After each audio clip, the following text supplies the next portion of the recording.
Good morning. Good morning ulit. Good morning guys. Meron tayong dumating na parcel. So, siguro ito na yung kailangan ko kasi lagi kami nagbabiyahe. So, nagkakape ako ngayon. Dadating lang niya. Natid ni Kuya Ryder. So, titingnan natin kung ano ito na yung kailangan ko. Ito nakalagay dito. Nakalagay dito para hindi maligaw si Kuya Ryder. Tindahan ng yelo, papasok. Siyempre, para makarating agad, diba? So, buksan natin. Ano ba to? Baka may nakalagay na no video, no refund, no exchange. Wala naman. So, wait, kukuha ko ng konti.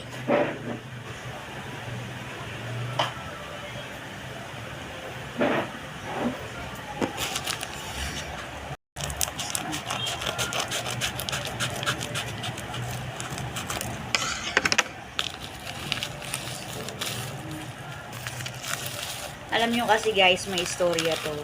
Ito siya. Para siyang earring aid. May istorya kasi to. One time nagra-rides kami. Tapos, meron akong Bluetooth na earphone na nakalagay dito. Bluetooth lang siya.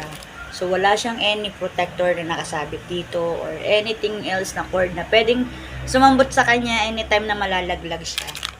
So, nakalagay siya, naka-helmet ako. So, while I'm so busy listening to the music or something like, ang pinuno, hello, ang pinuno, I'm so fond of you.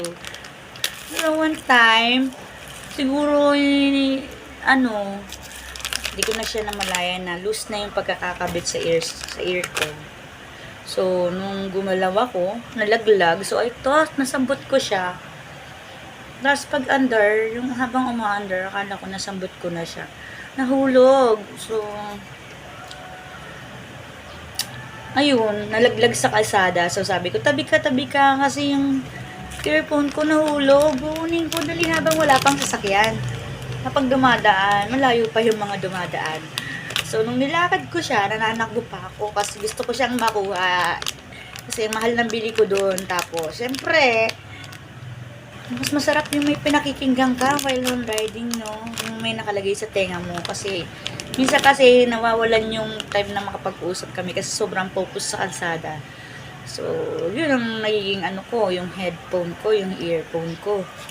So, nung kukunin ko na siya, nasa harapan ko na siya. So, while I'm checking the roads, nung dadamputin ko na siya, may nakita akong parating na motorcycle. So, hindi muna ako gumalaw. As in, hindi muna ako kumilos kasi baka mabangga niya ako. So, nasa harapan ko na yung earphone. Kukunin ko na lang. Parating si kuya. Tapos, dami-dami naman ng mas ladaanan niya. Kasi niya, doon pa sa earphone ko. Nabasag, durog. Sabi ko talaga, bakit naman si kuya? Tinagasaan yung earphone ko. Wala na akong nagawa. Basag na. So, ang nangyari, ang next naman na binili ko is yung may wire. So, nung may wire na, so safety na nga, hindi na uhuhulog. Kaso, ang hassle naman kasi yung isa nasa akin. Siya, ayaw rin niyang pumayag na wala siya. So, yung isa nasa kanya. So, yung cable niya, nag-aagawan kami. Ang hirap. So, sabi ko, gusto ko tigisan na tayo para may kanya-kanya na tayo. Ayoko naman ng magkaiba kami ng pakikinggan kasi mawawala yung usapin namin tungkol doon, yung pag-uusapan namin, yung kwento na napakinggan namin. Mawawala yun. So, gusto ko, kung ano yung pinakikinggan ko, pakikinggan din niya. Kung ano yung pinakikinggan niya, siya yung pinakikinggan ko. Kasi, nagiging topic namin yun, isa sa mga pinag-uusapan namin, pinagmamaritisan namin, hindi buhay ng iba. Yung pinakikinggan namin na mga kwento sa Ang Pinuno. So, exciting kasi yung mga kwento ni Ang Pinuno. Medyo weird siya, paranormal or something like mga kwentong bayan or mga sinuunang kwento ng mga ninuno na kakaiba. So, medyo na-amaze kami sa mga kwento niya kasi sa panahon ngayon wala nang ganong kwento.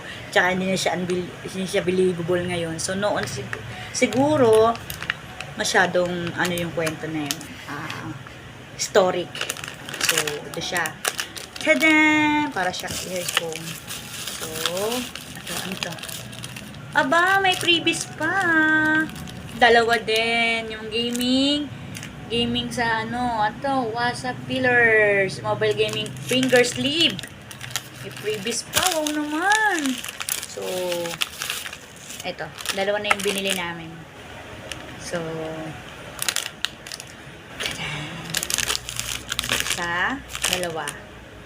Kaya, ang mangyayari ngayon, pagaganahin ko yung cellphone niya. So, sana working. Thank you, seller. May freebies pa.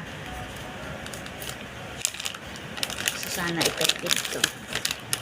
Bye!